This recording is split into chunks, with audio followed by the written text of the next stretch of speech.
유럽의 헝가리의 부다페스트에 가면은 성 스테파누스라고 하는 성당이 있습니다. 그 성당은 참 희귀하게 생긴 성당입니다. 겉모습이 이상한 것이 아니라 그 안에 들어가면은 강단 제일 한가운데에 사람의 상이 하나 이렇게 있습니다. 예수님께서 십자가에 못 박히신 상을 주로 많이 갖다 놓고 아니면 십자가를 갖다 걸어 놓습니다만은 사람이 있는 것이 참 이상합니다. 바로 이제 그 사람이 성 스테파누스라고 하는 사람인데, 이 사람은 성자의 자격을 그렇게 갖추고 있지 못한 사람이었습니다. 아주 폭군이었고 왕이었는데 자기 아들이 죽게 되자 다른 사람들이 혹시 그 나라를 빼앗아갈까봐, 세습할까봐 많은 사람을 죽였습니다. 많은 사람을 죽인 왕이었지만은 그가 교황에게 돈을 주고 성자라고 하는 칭호를 샀습니다. 그래서 성자라고 불렸던 사람입니다. 수많은 사람들이 성자라고 불렀지만은 사실은 성자의 자격이 없는 사람이었습니다. 많은 사람들에게 성자라고 하는 호칭을 가지고 또 칭송은 받았지만은 칭송할 만한 사람이 못 되었던 것을 우리가 잘 알고 있습니다. 여러분, 칭송이라고 하는 것은 억지로 받는 것이 아니라 또 내 스스로가 주어자고 하는 것이 아니라 다른 사람들이 정말 마음에 내켜서 높여주는 것이 칭송이라고 하는 것입니다. 칭송이라고 하는 것은 칭송받는 자의 자격이 중요합니다. 정말 칭송받을 자격이 있느냐라고 하는 것입니다. 정말 높은 사람이냐라고 하는 것을 우리는 따져봐야 된다는 것입니다. 사도행전 2장 47절 말씀 보시면은 초대교회 교인들의 삶이 얼마나 아름답고 거룩했던가 하는 것을 알 수가 있습니다. 하나님을 찬미하며 또 온 백성에게 칭송을 받으니 주께서 구원받는 사람을 날마다 더하게 하시니라 라고 말하고 있습니다. 초대교회 성도들은 내 스스로가 다른 사람들에게 칭송받을 수 있는 자격을 가지고 갖춘 사람들이었습니다. 우리끼리 칭송하자, 우리끼리 높이자, 이것이 아니고 하나님을 알지 못하는 사람들, 세상의 사람들이 예수 믿는 사람들을 칭송했다라고 말하고 있습니다. 이런 칭송이야말로 진정한 칭송이고 또 스스로 우리 마음속에 내켜서 하는 칭송이 올바른 하나님께 대한 칭송이 될 수 있다고 생각하는 것입니다. 여러분, 창세기 33장 말씀해 보시면 참 재미있는 장면들이 많이 나타납니다. 야곱이라고 하는 사람이 오래전에 자기 형님과 아버지를 속이고 형님이 받아야 할 그 축복을 가로채어 가지고 멀리 도망갑니다.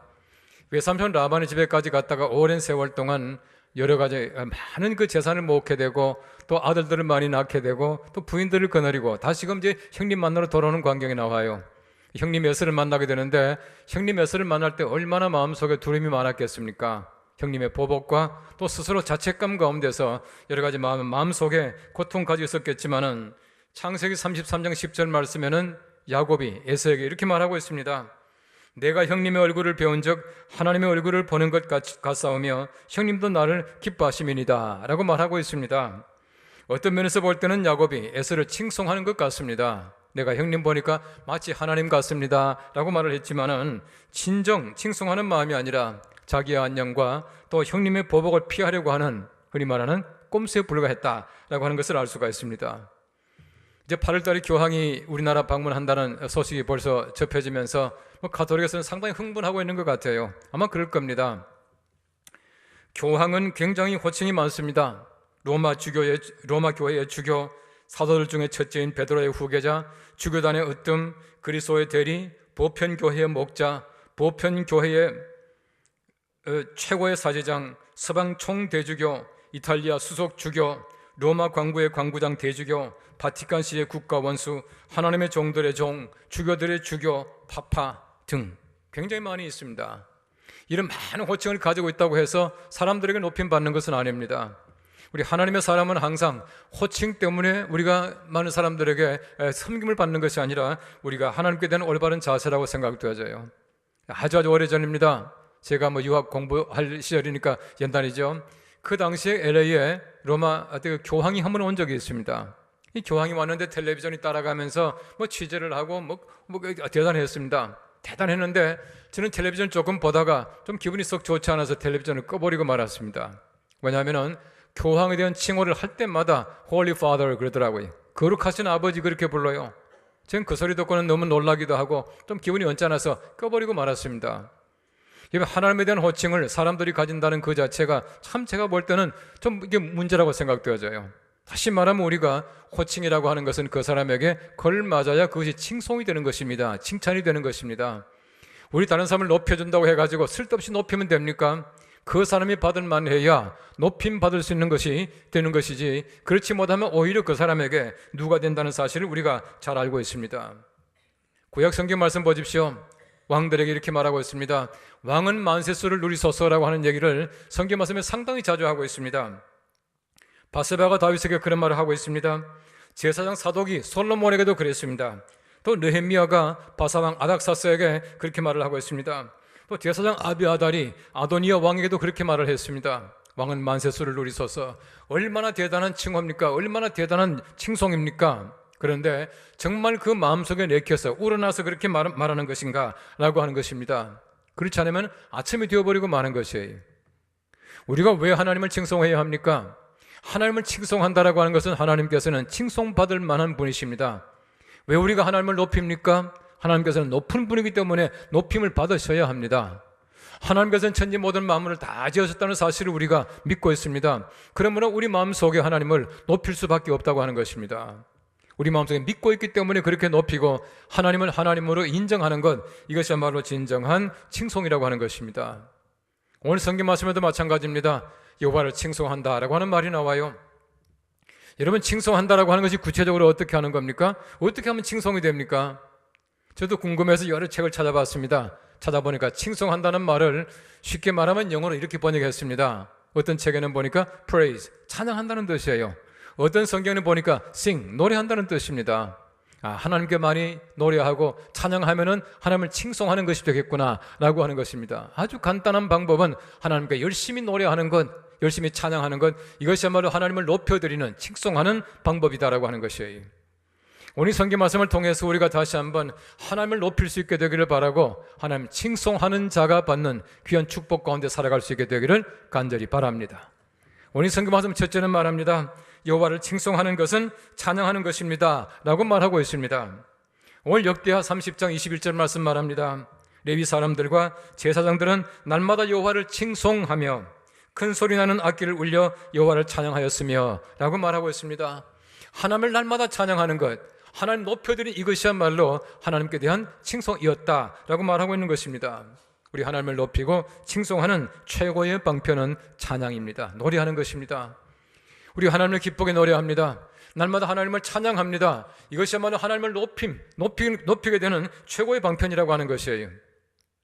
여러분, 찬양이라고 하는 말도 보면 여러 가지 많은 말로 번역했습니다만은 높임이란 말로 번역하고 있는 것도 있습니다. exaltation, 하나님 높은 분이다라고 하는 것이에요. 정말 높은 분을 높은 분으로 인정하는 것, 이것이야말로 하나님께 대한 올바른 찬양이고 이것이야말로 하나님께 대한 칭송이다라고 하는 사실을 얘기해주고 있는 것입니다. 찬양이 무엇입니까? 내가 믿는 하나님, 그 하나님께 대해서 내가 최고의 경의를 표하는 겁니다. 내 마음속에 있는 하나님께 대한 사랑과 내 믿음을 표현하는 것이 칭송하는 것, 높여드리는 것입니다. 가장 좋은 방법이 바로 찬양이다, 그렇게 말씀하고 있는 것입니다. 성경 말씀 보시면 찬양이라고 하는 말이 굉장히 많이 나와요. 우리 찬양하면 시편 아닙니까? 우리 성경 말씀 전체 보시면 찬양이라고 하는 단어가 90번 나옵니다. 90번 나오는데 90번 가운데 60번이 시편에 나와요. 시편은 정말 찬양입니다. 전체가 하나님께 대한 찬양이에요.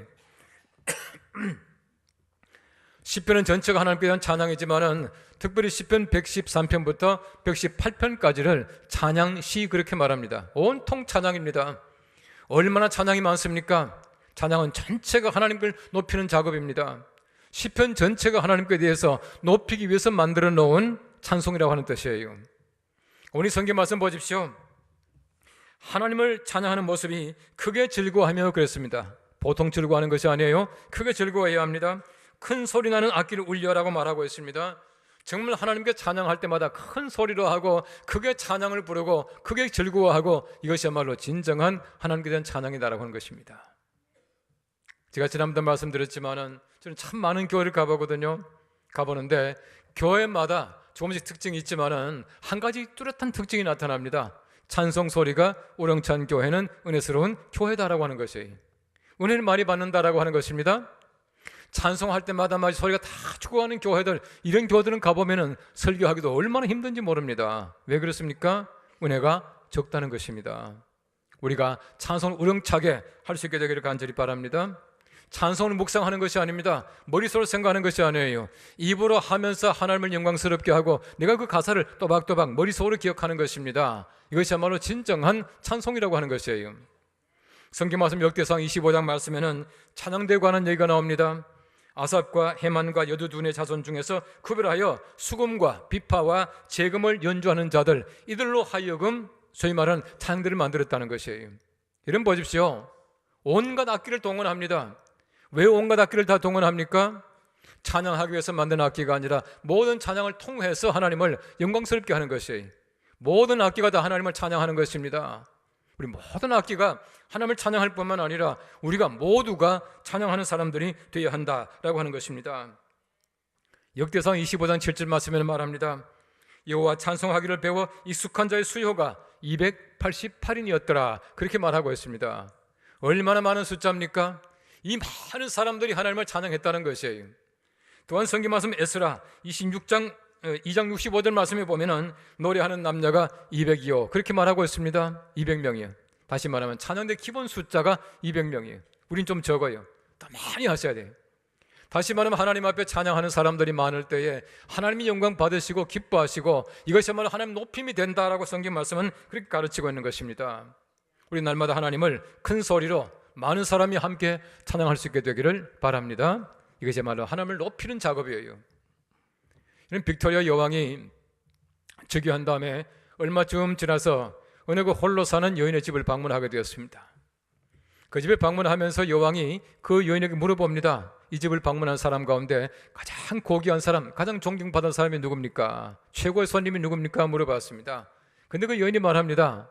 바로 여왕 폐하이십니다. 그렇게 말을 했습니다. 그때 여왕이 말합니다. 아니겠죠. 이 댁을 방문한 가장 고귀한 손님이 예수님이시겠죠. 그렇게 말을 했습니다. 그때 그 여인이 말합니다. 폐하, 죄송합니다. 아닙니다. 폐하께서 가장 존귀한 손님이십니다. 예수님께서는 우리 집에 오신 손님이 아니라 우리 집의 주인이십니다. 그렇게 말을 했대. 그 말 듣고 여왕이 굉장히 놀랐습니다. 참 부끄러웠습니다. 다시금 왕궁에 들어왔습니다. 여왕이 무릎을 꿇고 기도했답니다. 하나님 감사합니다. 내가 오늘 한 외로운 여인을 위로하는 것이 아니라 내가 하나님께서 보내신 천사를 만나고 왔습니다. 그렇게 말했다고 하는 것입니다. 여러분 보십시오. 우리가 가정에서, 우리가 어떤 생활에서 어떤 형편에 있든지 우리가 하나님을 높여드리는 것, 이것이야말로 하나님을 찬양하는 것입니다. 항상 하나님을 하나님 위치에 두는 것이에요. 가장 높으신 곳에 두는 것이 바로 우리가 찬양하는 것입니다. 항상 예수님께서 주인 되심 높여드리고 우리 하나님을 높이게 될 때에 우리 삶 속에서 하나님을 찬양하는 삶이 될 줄로 믿습니다. 이런 삶이 우리의 삶이 되시기를 바랍니다. 오늘 성경 말씀 골로새서 3장 17절 말씀 말합니다. 그리스도의 말씀이 너희 속에 풍성히 거하여 모든 지혜로 피차 가르치며 권면하고 시와 찬송과 신령한 노래를 부르며 감사하는 마음으로 하나님을 찬양하고, 그렇게 했습니다. 다시 말하면 하나님의 말씀이 우리 마음속에 사무치고 우리 마음속에 하나님 말씀이 있을 때에 우리가 말씀 가운데 찬양한다는 뜻이에요. 우리가 말씀을 묵상합니다. 말씀이 내 마음속에 날마다 우리 마음속에 하나님의 거룩하신 말씀이 되어 있습니다. 어떻게 찬양하지 않겠습니까? 하나님의 말씀이 풍성하게 되면 우리가 감사하게 되고 찬양하게 된다라고 말씀하고 있습니다. 항상 말씀 속에 거함으로 말미암아 하나님 앞에 풍성한 찬양, 노래가 있기를 간절히 바랍니다. 오늘 성경 말씀 두 번째는 말합니다. 여호와를 칭송하는 것은 감사하는 것입니다 라고 말하고 있습니다. 우리 첫 번째는 하나님을 찬양하는 것입니다. 두 번째는 감사하는 것입니다. 감사하는 것이야말로 하나님을 높여드리고 칭송하는 것이에요. 오늘 성경 말씀 역대하 30장 22절 말씀에는 말합니다. 이와 같이 절기 7일 동안에 무리가 먹으며 화목제를 드리고 그의 조상들의 하나님 여호와께 감사하였더라, 그렇게 말하고 있습니다. 하나님 칭송하는 두 번째 방법이 감사합니다. 감사가 풍성한 사람들이 하나님 높여드린 사람들이에요. 우리 감사의 대상을 알고 있습니다. 감사의 내용을 알고 있습니다. 감사의 대상이 누굽니까? 하나님이십니다. 하나님께서는 우리의 아버지시며 우리에게 모든 걸 주시는 분이십니다. 내게 선을 행하시는 분이십니다. 하나님 내게 하시는 모든 일들이 정말 내게는 유익한 것입니다 라고 하는 사실을 알 때 우리가 감사하게 되는 것입니다. 하나님께서는 지금까지 우리 조상들에게 하신 그 모든 언약의 말씀들을 깨지 않았습니다. 지켰습니다. 하나님이 신실하십니다 라고 하는 사실을 알게 될 때에 온전한 감사를 드리게 되는 것입니다. 우리가 하나님 앞에 감사한다라고 하는 것은 하나님을 아는 지식이 완전하여짐으로 가능합니다. 하나님이 누구신가 이걸 분명히 알아야 합니다. 하나님 존재를 알지 못하면 절대 감사하지 못해요. 이런 보십시오. 우리가 하나님께 아버지 하지 않습니까? 아버지라고 부르는 그 자체가 얼마나 위대한 일입니까? 하나님을 아버지라고 부름으로 말미암아 우리가 하나님과 내와의 관계가 만들어지는 것입니다. 내가 하나님의 아버지라고 말할 때 비로소 내가 달라고 말할 수가 있는 것입니다. 내가 얻음으로 말미암아 감사할 수 있게 되는 것이에요. 하나님께 대한 온전한 지식입니다. 하나님 인정하는 사람들, 온전한 지식을 가지고 있는 사람들은 하나님께 감사하지 않을 수가 없다고 하는 것을 우리가 잘 알고 있습니다. 가장 깊은 의미의 감사라고 하는 것은 삶을 고맙게 받는 선물로 여기는 것입니다. 좋을 때만 아닙니다. 항상 슬퍼할 때도 감사합니다. 건강할 때만이 아닙니다. 내가 아플 때도 감사합니다. 모든 상황 가운데 내가 하나님 앞에서 감사하는 것, 이것이야말로 진정한 감사라고 성경 말씀이 가르치고 있는 것이에요.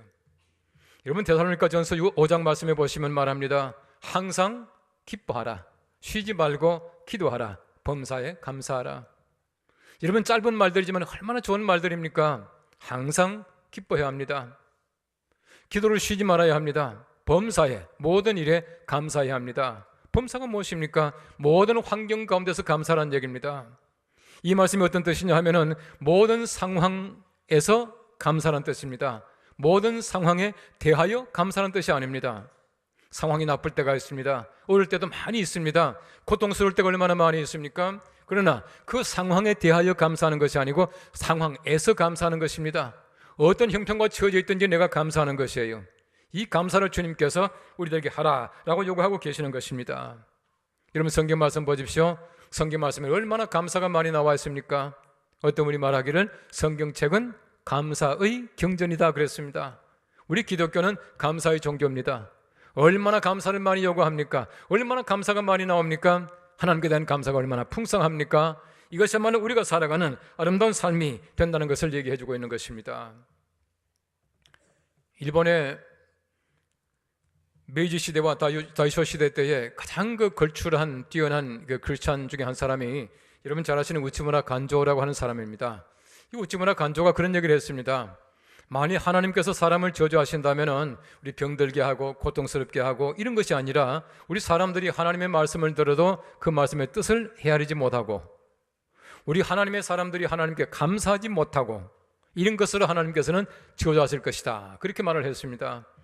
여러분 하나님의 사람들이 말씀을 들어도 감동이 없는 것, 내가 눈을 감아도 기도가 되지 않는 것, 우리 감사의 제목들이 생각나지 않는 것, 이것이야말로 저주받은 것이라 그렇게 말하고 있습니다. 내가 감사할 수 있다는 것은 하나님 앞에서 은혜를 입은 겁니다. 축복받은 것이에요. 날마다 우리 모든 삶 속에서 감사함으로 말미암아 내가 감사하는 그 대상 하나님께 대해서 내가 높이며 살아갈 수 있게 되기를 바랍니다. 날마다 내가 많은 은혜를 받았습니다. 내가 받은 은혜를 무엇으로 보답할 것인가? 라고 하는 그 질문이 날마다 우리 마음속에 있기를 간절히 바랍니다. 감사라고 하는 것은 은혜를 받은 자가 우리가 은혜 베푼 자 하나님께 대해서 내가 은혜 받은 것을 내가 표현하는 것이 감사해요. 내가 말로 합니다. 내가 삶에서 합니다. 내 행동으로 합니다. 이것이야말로 진정한 감사가 된다는 사실을 얘기해 주고 있는 것입니다.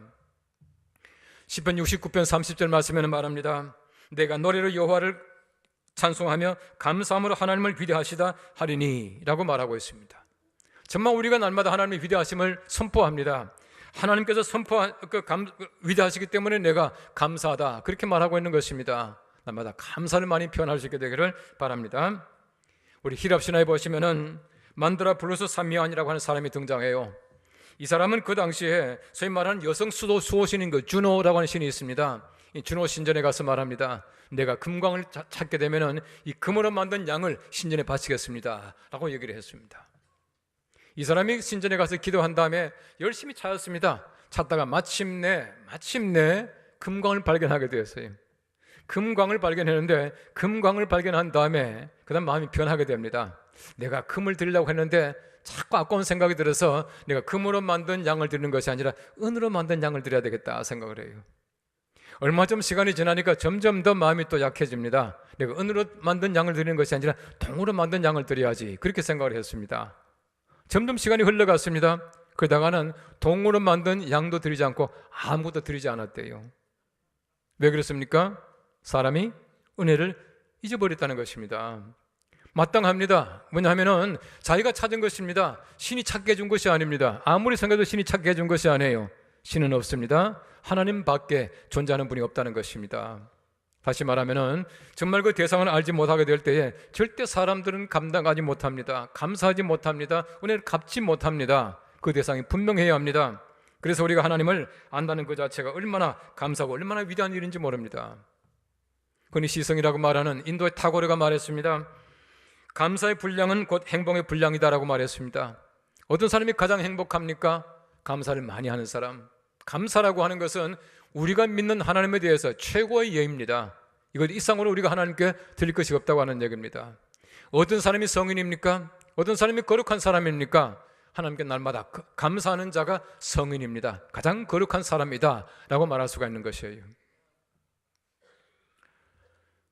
우리가 대개 하나님을 믿지 않는 사람들은 자기가 믿는 것을 굉장히 높입니다. 높이 둡니다. 물론 마음으로도 높이지만은 항상 보면 신상이나 뭐 불상이나 신주단지 같은 걸 갖다 이게 높여놓더라고요. 아주 뭐 방바닥에 아무데나 흩어놓지 않아요. 제가 아주 오래전입니다. 제가 전도사 시절이니까 뭐 옛날 얘기죠. 어떤 집에 가보니까 얼마나 신을 많이 섬겼는지요. 안방이 완전히 법당 같아요. 그냥 이상한 것들 많이 갖다 놨습니다. 주렁주렁 매달아 놓고 얼마나 들어가니까 벌써 정신이 오락가락해요. 그런데 이분이 예수를 믿게 됐어요. 예수를 믿었는데 저한테 전화가 왔어요. 전화가 와서 전도사님이 오셔서 기도해 주시고 나서 이거 다 치우겠습니다 그러더라고요. 그래서 제가 갔습니다. 가서 열심히 기도를 했습니다. 기도하는데도 얼마나 힘든지 몰라요. 아주 뭐 잡신들이 많은 것 같아요. 기도를 열심히 했습니다. 기도를 다 하고 나서 치우는데 그거 지금까지 아깝게 올려놓았던 불상 끄집어 내려가지고는요 내동댕이 쳐요. 그냥 방바닥에다. 또 이상한 거 많이 있더만요. 불상만 있는 게 아니에요. 왜 그렇게 뭐 얹어놓는 게 많이 있습니까? 전부 막 높은 데 올려놨더니 전부 끄집어 내려가지고 제일 낮은 곳에 두더만요. 아예 마당 갖다 버리더라고요. 그분이 가지고 있던 이상한 것들 목탁이라든지 뭐 이런 거 있잖아요. 이건 다 싸가지고 제가 교회 가지고 왔어요. 뒤에 불 질렀습니다만은요. 보십시오. 이 사람들이 그래요. 내렸다는 것은 낮추었다는 얘기입니다. 올려놓았다는 건 높였다는 얘기입니다. 우리 하나님께서 높으신 분입니다. 하나님 외에 누가 높은 곳에 갈 자격이 있겠습니까? 하나님만이 높으신 분이에요. 왜 우리가 찬송할 때 손을 들고 합니까? 이 손을 들고 하는 사람들 저 사람 왜 손도 안 들고 하냐 이런 말씀 하지 마십시오. 또 별나게 뭐 손 들고 하냐 이런 말도 하지 마십시오. 올라가면 그냥 드세요. 왜 손을 들고 하느냐? 간단합니다. 하나님 높입니다 라고 하는 뜻이랍니다. 하나님 높입니다.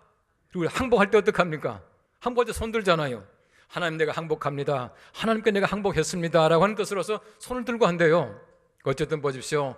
내가 하나님을 높이는 것 얼마나 위대한 일입니까? 내 삶 속에서 내가 찬양하면서 내가 날마다 하나님 높이는 것이야말로 얼마나 좋은 일인지 모릅니다. 여러분 성경 말씀에 야곱은 그 당시에 옛날 얘기입니다. 여러분 그대로 하지 마십시오. 부인이 네 사람이었어요. 여시였는데 그중에 가장 아끼던 부인이 라헬이었습니다. 근데 그 라헬을 보십시오. 다시금 그 삼촌의 집에서 많은 떼를 모았습니다. 많은 양들과 소들 데리고 옵니다. 모든 식구들 다 데리고 옵니다. 다시금 가서 에서를 만나지 않습니까? 형님 만나러 갈 때 얼마나 두려웠겠습니까? 형님의 모든 걸 다 빼앗은 사람, 축복을 빼앗은 사람이었습니다. 형님 만나러 갈 때 얼마나 두려웠겠습니까? 다시금 돌아오는데 돌아올 때 보십시오. 그 라헬이라고 하는 사람이 여러 가지 많은 생각이 있었을 것입니다. 우리 아버지 집에서 내가 많은 돈을 벌었는데 떼를 많이 모았는데 부자가 됐는데 뭐 때문에 그럴까? 그래서 그 아버지 집에 있던 드라빔을 훔쳐옵니다. 이 드라빔이라고 하는 것은 집의 수호신입니다. 가신입니다. 조그마한 거예요. 여러분 드라빔 큰 거 아니에요? 아주 길이가 한 20cm 정도 될까요? 요만한 거예요. 그 조그마한 드라빔을 가지고 어떻게 했습니까? 숨겼습니다. 근데 그 아버지 라반과 오라버니들이 찾으러 오지 않습니까? 사람 잡으러 온 것이 아니에요. 이 성경 말씀에 자세히 보시면은 사람들 붙잡으러 온 것이 아니라 드라빔 찾으러 온 것이에요. 드라빔 어떻게 했습니까? 라헬이 낙타의 안장 밑에다가 감추었어요. 감추어는 내가 일어나지 못합니다 라고 속여서 그 드라빔을 잘 보관하고 돌아오지 않습니까? 뺏기지 않았습니다. 여러분 그것 때문에 복 받았습니까? 전혀 그렇지 않습니다. 하나님 섬기는 사람들, 높이는 사람들은 절대로 우리가 다른 걸 높일 수가 없는 것이에요. 여러분 성경 말씀을 잘 보시면은 야곱의 아내 가운데 레아라고 하는 아내가 막벨라라고 하는 굴 속에 들어갑니다. 다시 말하면은 자기 조상들의 굴 속에 함께 장사 지냈다는 얘기입니다. 성경 말씀 보십시오. 드라빔을 가지고 왔던 야곱이 제일 사랑했던 그 아내는 막벨라 굴에 들어가지 못했습니다. 왜 못 들어갔습니까? 학자들은 말합니다. 드라빔 때문에 못 들어갔다는 것이에요. 하나님보다도 세상의 우상을 더 섬겼습니다. 세상을 더 높였습니다. 세상 것 때문에 내가 복을 받았다 생각했습니다. 이런 잘못으로 말미암아 막벨라 굴에, 조상들의 굴에 들어가지 못했다, 그렇게 말씀하고 있는 것이에요. 하나님 높이는 것이 얼마나 소중합니까? 내가 세상에서 얼마나 귀한 것들이 많이 있습니까? 귀한 것들이 있다고 하더라도 우리가 높일 것은 아니에요. 하나님만이 높임받을 하나님이십니다. 그러면 내가 날마다 하나님을 높이며 찬송하며 감사하며 살아가야 합니다. 찬송과 감사는 하나님을 칭송하는 두 가지 방편입니다. 날마다 크게 찬송하십시오. 늘 마음속에 감사하십시오. 그렇게 하심으로 말미암아 우리 하나님이 높임 받으시고, 하나님이 높임 받으시고 높아짐으로 말미암아 하나님의 자녀인 우리도 함께 높아지는 귀한 삶을 살아가는 우리가 될 수 있기를 간절히 바랍니다. 기도하겠습니다.